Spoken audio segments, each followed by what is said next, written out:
El gobernador Mauricio Vila Dosal visitó la casa de Juan Pablo Tzipkawich y Ana María Canchecu de Tecal de Venegas, quienes recibieron un cuarto y un baño como parte del programa de vivienda social.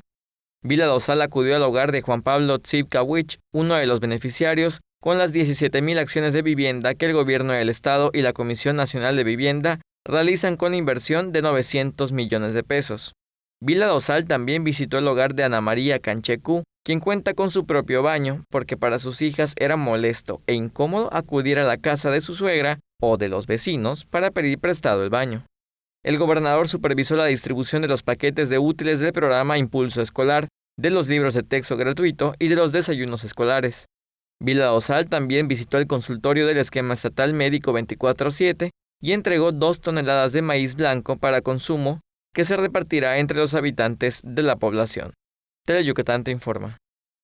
Teleyucatán te informa.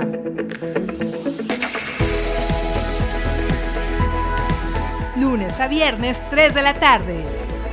Síguenos.